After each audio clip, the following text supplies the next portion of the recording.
Saudara, mungkin ada di antara kita bertahun-tahun ingin lepas dari dosa sungut-sungut, ingin lepas dari dosa gampang tersinggung, ingin lepas dari kebiasaan-kebiasaan buruk. Kita tidak selesai-selesai, tidak lepas-lepas, kita ditumpang tangan sering, tidak selesai-selesai. Dengar baik, belajar dari pujangga ini, jumpai, cari, dan kejarlah Yesus. Katakan amin. Hanya Yesus yang bisa melepaskan kita dari kebiasaan buruk. Hanya Yesus yang bisa melepaskan kita dari gampang bersungut-sungut, gampang sakit hati, gampang segala sesuatu yang jahat. Seringkali kita di gereja, seringkali kita beribadah, tapi kita tidak jumpa dengan Yesus. Kita harus punya tekad, Tuhan, aku harus jumpa dengan Engkau. Katakan amin, saudara. Jumpalah dengan Yesus Kristus.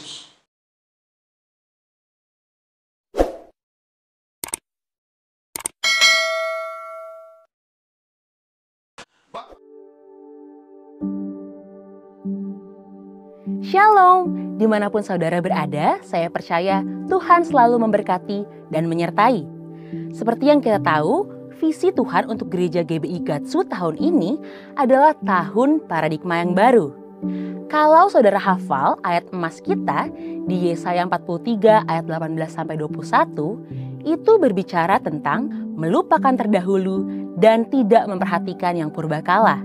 Sedangkan kalau saudara baca Mazmur 77 ayat 12, justru pemazmur mengajak kita untuk mengingat perbuatan Tuhan yang terdahulu. Jadi, apakah firman Tuhan kontradiksi satu dengan yang lain? Tentu tidak. Dalam edisi Voice of Pentecost kali ini, kita akan membahas apa yang dimaksud dengan melupakan yang terdahulu dan mengingat perbuatan Tuhan yang terdahulu. Mari kita membahas tentang hal-hal yang harus dilupakan. Dalam Yesaya 43 ayat 21, tujuan Allah menyelamatkan bangsa Israel dari Babel adalah karena mereka umat pilihan Tuhan dan ditetapkan untuk memberitakan kemasyhuran namanya. Demikian juga di tahun yang baru ini, Tuhan akan menolong saudara dan saya dengan paradigma atau cara-cara yang baru dari segala masalah dan penderitaan, baik itu sakit penyakit, masalah keluarga, pelayanan, usaha, dan sebagainya. Bagian kita sebagai umatnya adalah tidak mengkotak-kotakan Tuhan. Cara Tuhan menolong kita di masa lalu bisa saja berbeda dengan cara Tuhan menolong kita di hari ini.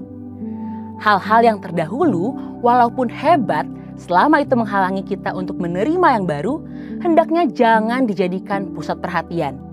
Segala keberhasilan di masa lalu, jangan diingat-ingat lagi. Karena Tuhan masih memiliki hal-hal yang baru dan yang lebih besar bagi kita di hari-hari yang akan datang. Selanjutnya, tentang hal-hal yang harus diingat. Pertama, kita perlu mengingat kasih dan kuasa-Nya.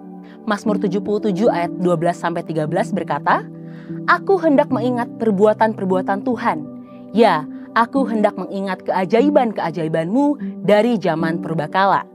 Aku hendak menyebut-nyebut segala pekerjaan-Mu dan merenungkan perbuatan-perbuatan-Mu." Belajar dari pemazmur dalam kondisi kesusahan dan penuh penderitaan, dia mengingat-ingat kasih dan perbuatan Tuhan. Apa hasilnya? Harapan pemazmur kembali bangkit. Penderitaan berubah menjadi pengharapan kepada Allah yang hidup. Dia mengakui bahwa Tuhan itu sangat besar dan berkuasa. Percaya bahwa perjanjiannya tetap turun-temurun dan yakin Tuhan akan melepaskan umatnya dari penderitaan seperti yang terjadi di zaman Musa dan Harun. Dan pada akhirnya pemazmur sampai pada kesimpulan di dalam Mazmur 77 ayatnya yang ke-14. Ya Allah, jalan-Mu adalah kudus. Allah manakah yang begitu besar seperti Allah kami? Saudara, dalam hidup ini terkadang Tuhan juga izinkan kita mengalami penderitaan yang berat, baik masalah keluarga, sakit penyakit, keuangan, dan akibatnya kita malah melakukan kekeliruan, yakni mempertanyakan kasih Tuhan. Masalah dan penderitaan boleh datang, tetapi biarlah kita tetap mengingat-ingat kasih dan kuasa-Nya. Karena Tuhan yang menolong saudara di masa yang lampau adalah Tuhan yang sama yang akan menolong saudara di tahun ini dengan cara dan pola yang baru. Kedua, kita perlu mengingat kasih setia dan kebaikannya. Mazmur 103 ayatnya yang kedua, pujilah Tuhan hai jiwaku, dan janganlah lupakan segala kebaikannya. Orang percaya kadang-kadang diizinkan Tuhan mengalami penderitaan yang sangat berat, dan seringkali seperti pemazmur juga mempertanyakan kasih Tuhan. Namun, jika kita terus berfokus kepada penderitaan, maka kita akan kehilangan sukacita dan iman kita akan menjadi lemah. Oleh sebab itu, hendaklah kita tetap berseru kepada Tuhan, sambil terus mengingat kasih setia dan kebaikan yang Tuhan perbuat untuk kita di masa yang lalu. Pengalaman masa lalu itu akan meyakinkan kita bahwa Tuhan tidak akan pernah meninggalkan kita, sekalipun kita dalam penderitaan. Dia adalah Immanuel yang selalu menyertai kita dan gembala yang baik yang memelihara seluruh kehidupan kita, bahkan ketika kita melewati lembah kekelaman. Di tahun paradigma yang baru ini, Tuhan akan menolong kita dengan cara yang baru. Bagian kita adalah mengingat akan kuasa, kasih setia, pertolongan, dan kebaikan Tuhan. Hanya pada Tuhan sajalah pengharapan kita. Saudara, untuk penjelasan lebih lengkapnya dari tim teologi kami, silakan klik link yang ada di atas atau scan QR Code yang tersedia. Immanuel, Tuhan Yesus memberkati.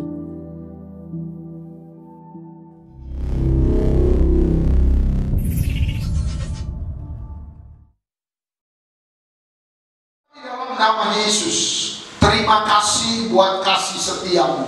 Kami mau makan minum dari firman-Mu.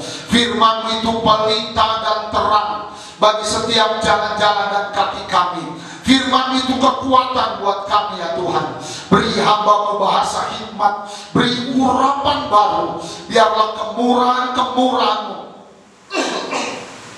itu turun dan memberkati kami sekaliannya. Terima kasih Tuhan. Di dalam nama Tuhan Yesus Kristus kami berdoa, kami bersyukur, dan kami berterima kasih. Haleluya, haleluya, haleluya. Semua yang diberkati Tuhan sama-sama katakan amin. Mari kita buka Alkitab kita dari 1 Timotius pasal 6 ayat yang ke-6, esensi dari ibadah bagian yang kedua. Memang ibadah itu kalau disertai rasa cukup memberi keuntungan besar. Kata rasa cukup dalam bahasa yang lain artinya disertai perjumpaan pribadi dengan Yesus. Bapak Ibu, dari firman Tuhan yang sangat-sangat hebat, yang sangat-sangat luar biasa ini, Tuhan Yesus memberitahukan ada satu rahasia supaya hidup kita berkemenangan. Ada satu rahasia iman supaya keluarga kita berkemenangan, sekolah dan kuliah kita berkemenangan, pekerjaan kita berkemenangan. Dengar baik, arti hidup berkemenangan itu tidak. Yang pertama, iman kita hidup dan bertumbuh. Jadi disebut anak Tuhan berkemenangan adalah anak Tuhan yang imannya hidup dan bertumbuh. Kata Paulus, dari diperbaharui dari sehari ke sehari. Sukacitanya bertumbuh, pengharapannya bertumbuh dalam Tuhan. Katakan amin.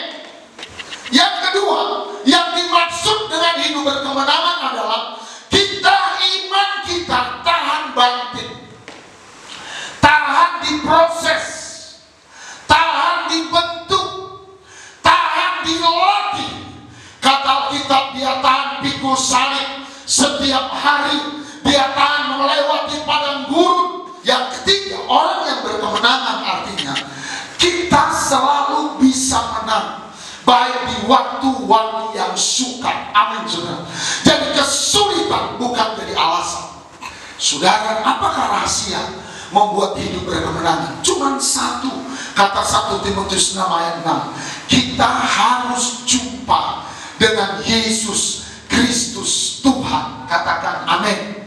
Kita harus punya perjumpaan dengan Tuhan Yesus Kristus. Dulu kita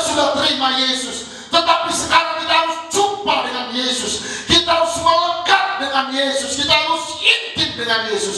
Itulah kuncinya. Buat mahasiswa-mahasiswa, buat pemuda, buat ibu-ibu, buat bapak-bapak, dengarkanlah nasihat firman Tuhan. Satu yang Tuhan mau setiap hari, biarlah kita jumpa dengan Yesus Kristus Tuhan. Katakan amin. Kenapa kita harus jumpa? Yang pertama, karena Yesus itulah jawaban buat hidup kita. Yesus itu jawaban. Amin, saudara. Dia jawaban dalam segala sesuatu. Kisah Rasul pasal 4 ayat 12 berkata, di bawah kolong langit ini nggak ada nama lain yang bisa menjadi jawaban buat mahasiswa. Amin, saudara. Nggak ada nama lain yang bisa jadi jawaban buat hidup kita. Yesus jawaban. Buat pelayanan pun, saudara, nggak ada selain Yesus saja. Karena itu, saudara, mari cari Tuhan, berseru kepada Tuhan, berdoa kepada Yesus, punyalah hubungan pribadi yang baik kepada Tuhan. Katakan amin. Mari kita baca Kisah Rasul 4 ayat 12. Dan keselamatan tidak ada di dalam siapapun juga selain di dalam Yesus. Amin, saudara. Sebab di bawah kolong langit ini tidak ada nama lain yang diberikan oleh Allah kepada manusia yang olehnya kita bisa selamat, kita bisa diberkati. Yang kedua, saudara dikasih Tuhan, karena hanya Yesuslah yang bisa memuaskan segala kebutuhan kita. Yang ketiga, kenapa Yesus? Karena Yesuslah yang membuat kita bisa memiliki rasa cukup. Hanya Yesus yang bisa membuatkan kau puas dan cukup. Bisa bilang amin, saudara. Hanya Yesus. Alkitab mencatat, sekali lagi kita ulang, dalam Yohanes pasal 4 ada perempuan Samaria. Dia kawin sampai 5 laki-laki. Bukan hanya yang berondong, laki orang pun diambilnya, dia tidak puas. Tetapi waktu dia jumpa dengan Yesus, dia dipuaskan. Dia bilang, aku salah selama ini. Bapak Ibu, saya mau dorong hidup ini sebentar. Kalau Tuhan kehendaki kita bisa umur 120 tahun, puji Tuhan. Bisa bilang amin, saudara. Tetapi dengan yang bisa memuaskan kita hanya Yesus. Yang ngerti, katakan amin. Kita beri tepuk tangan buat Tuhan Yesus. Markus pasal 5 ayat 25 sampai 29, kita baca ayat 28. Saudara, ada kisah seorang ibu janda yang sakit pendarahan 12 tahun. Tahu kisahnya, amin, saudara? Di Alkitab katakan ada seorang ibu yang sakit pendarahan sudah 12 tahun. Alkitab mencatat mulai ayat 25, dia sudah berobat ke semua dokter-dokter, ke semua rumah sakit, ke semua tabib-tabib. Waktu itu belum ada BPJS. Alkitab mencatat seluruh hartanya habis, seluruh uangnya habis. Kemana tempat berobat, dia sudah berobat, pendarahannya tidak henti-hentinya. Tapi puji Tuhan, di ayat berikut dicatat, dia dengar Yesus. Amin, saudara. Selama ini dia dengar Yesus, tapi agak pengen, aku harus ini supaya menang, aku harus bikin gini. Yesus itu kan cuma agama, Yesus itu kan cuma kalau dibutuhkan selama 12 tahun. Tapi puji Tuhan, saudara, di satu titik ketika dia sudah tidak mampu, dia sadar sesadar-sadarnya. Alkitab katakan ibadah kalau jumpa dengan Yesus memberi keuntungan. Amin, saudara. Akhirnya dia cari Yesus. Waktu dia dengar Yesus lewat di daerahnya, dia cari Yesus, dia kejar Yesus. Ayat 28 dikatakan, imannya berkata, asal ku jamah saja, asal ku sentuh saja, asal aku jumpa saja dengan Yesus, aku pasti sembuh. Katakan amin. Dan puji Tuhan, ibu janda itu jumpa dengan Tuhan. Dia bukan hanya jumpa, orang dia hanya lihat dari belakang. Sekuatnya dia pegang Yesus, dan dia cuma dapat ujung jubah Tuhan. Tapi dengar baik, sekalipun hanya ujung jubahnya saudara, penyakit pendarahannya disembuhkan, dia diselamatkan, dosanya diampuni oleh Tuhan. Katakan amin. Saudara, mungkin ada di antara kita bertahun-tahun ingin lepas dari dosa sungut-sungut, ingin lepas dari dosa gampang tersinggung, ingin lepas dari kebiasaan-kebiasaan buruk. Kita tidak selesai-selesai, tidak lepas-lepas, kita ditumpang tangan sering, tidak selesai-selesai. Dengar baik, belajar dari janda ini, jumpai, cari, dan kejarlah Yesus. Katakan amin. Hanya Yesus yang bisa melepaskan kita dari kebiasaan buruk. Hanya Yesus yang bisa melepaskan kita dari gampang bersungut-sungut, gampang sakit hati, gampang segala sesuatu yang jahat. Seringkali kita di gereja, seringkali kita beribadah, tapi kita tidak jumpa dengan Yesus. Kita harus punya tekad, Tuhan, aku harus jumpa dengan Engkau. Katakan amin, saudara. Jumpalah dengan Yesus Kristus. Bagaimana untuk kita jumpa Yesus? Alkitab katakan kita harus beriman dan percaya. Dengan cepat kita buka Ibrani 11 ayat 6. Tetapi tanpa iman tidak mungkin orang berkenan kepada Allah. Sebab barang siapa berpaling kepada Allah, ia harus percaya bahwa Allah ada. Katakan amin. Saudara, cara jumpa Tuhan bukan dengan perbuatan, tetapi karena iman kepada Tuhan. Iman itu percaya sungguh-sungguh. Kita lihat Yohanes 6 ayat 29. Jawab Yesus kepada mereka, inilah pekerjaan yang dikehendaki Allah, yaitu adalah apa? Kamu percaya kepada Dia yang telah diutus Allah. Saudara, cara untuk jumpa dengan Tuhan, datanglah dengan iman, dengan percaya sungguh-sungguh, dengan pengharapan. Bisa bilang amin, saudara. Jadi kita datanglah dengan iman. Itu makanya bangunlah pagi dengan iman, masalah dengan iman, berdoalah dengan iman, beribadahlah dengan iman. Dengan iman artinya dengan percaya, dengan berharap, dengan percaya, dengan berharap. Kita berilah persembahan dengan iman, dengan percaya, dengan berharap. Kita nyanyi dengan iman, melayani dengan iman, dan kita dibenarkan hanya karena iman kepada Tuhan. Katakan amin. Iman itu tidak kelihatan. Apa yang kita imani? Hari ini kita belajar dasar-dasarnya, nanti kita lanjutkan. Kita harus imani dari 5 hal. Itu 3. Yang pertama, kita harus percaya bahwa Tuhan Yesus itu maha hadir dan maha ada. Katakan amin. Yesus itu maha hadir dan maha ada. Artinya, saat ini Yesus ada di gereja Bethlehem. Saat yang sama detik ini, dia ada di gereja Siantar, dia ada di Jakarta, dia ada di Amerika. Saat yang sama, dia ada di surga. Itu Allah yang besar. Bisakah kita renungkan betapa hebatnya dia? Amin. Dia maha hadir. Dia ada di sini, dia ada di rumah Bapak kita, dia di rumah Mama kita, dia hadir. Itu iman. Yang kedua, kita percaya bahwa Yesus itu maha tahu dan maha mendengar. Dia tahu. Saudara yang dikasih Tuhan, dia tahu isi hatiku, dia tahu isi hati.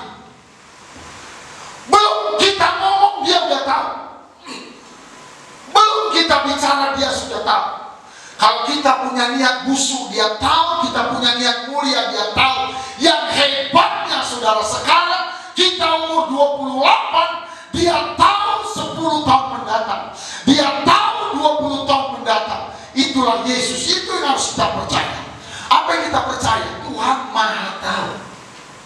Yang ketiga, kita harus percaya Yesus itu Maha kuasa, Maha mampu.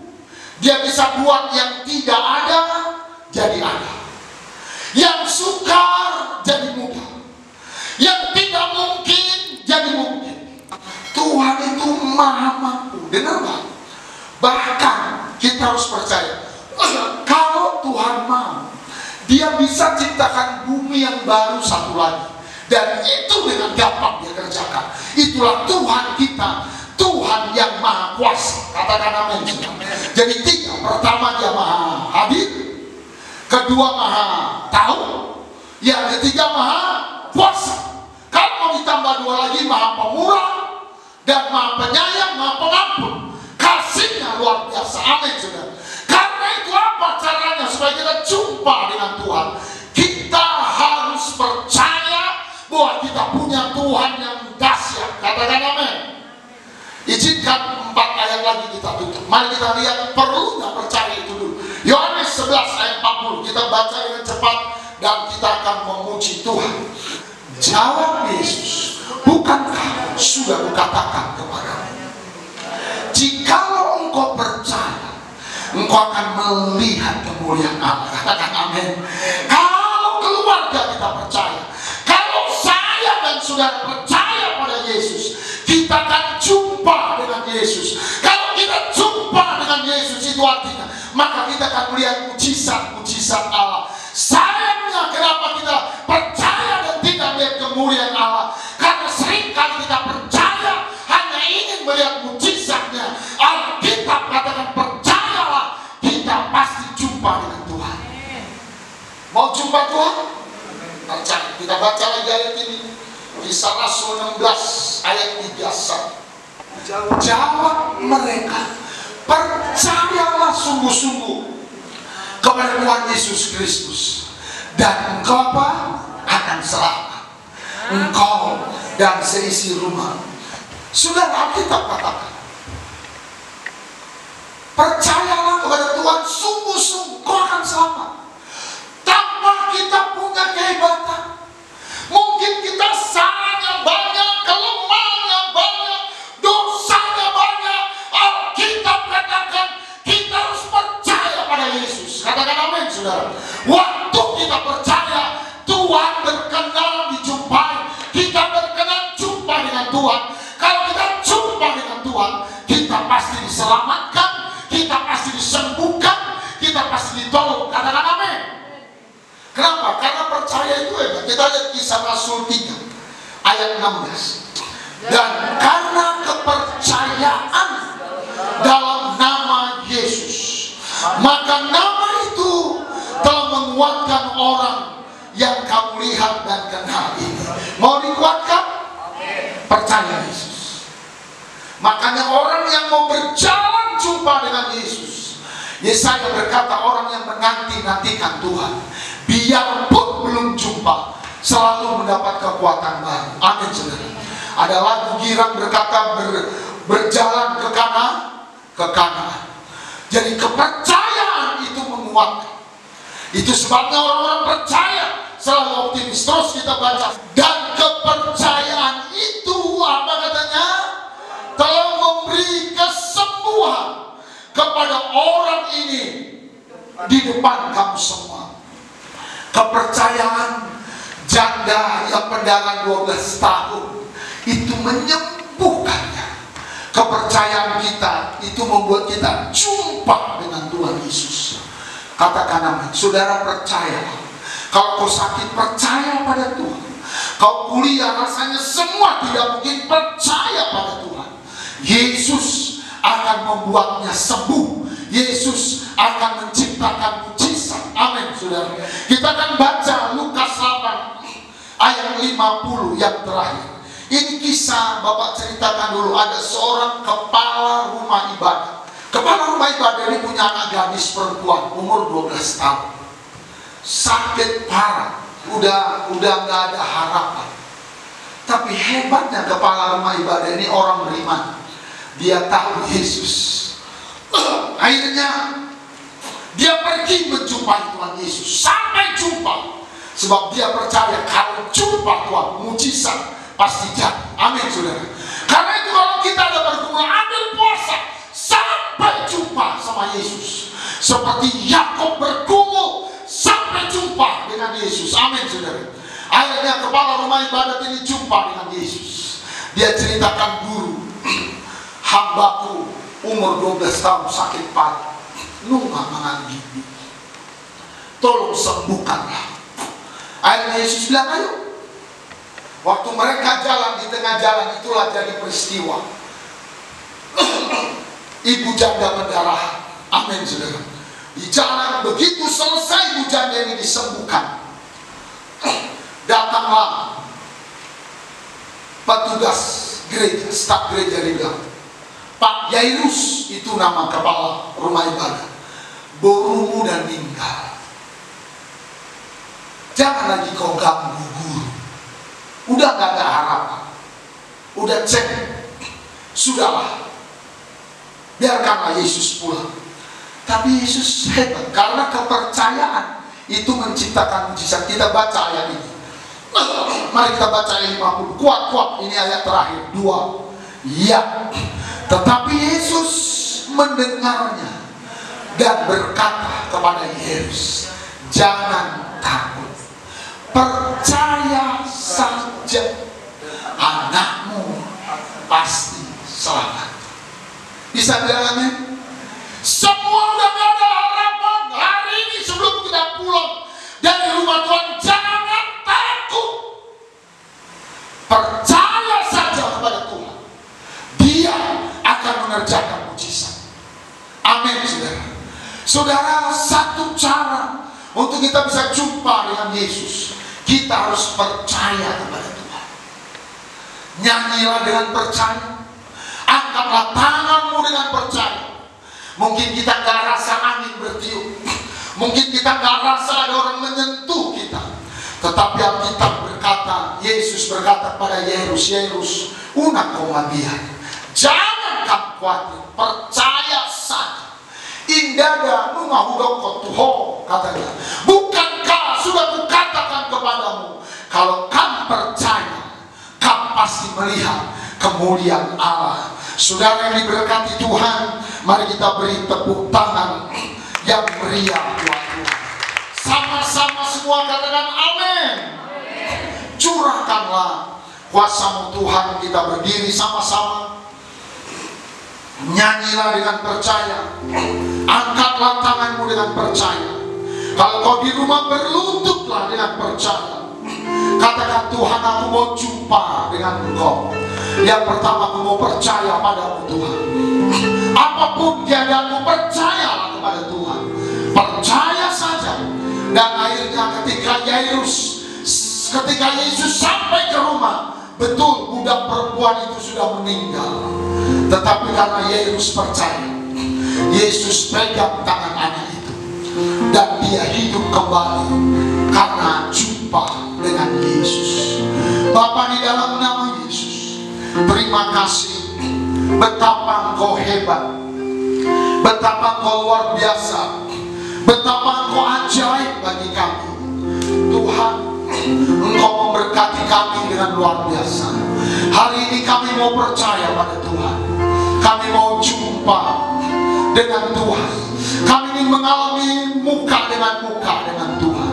Bapak, mungkin selama ini kami hanya mencari berkat, mencari mujizat, tapi hari ini kami mau cari Yesus. Roh Kudus, bantu kami Tuhan.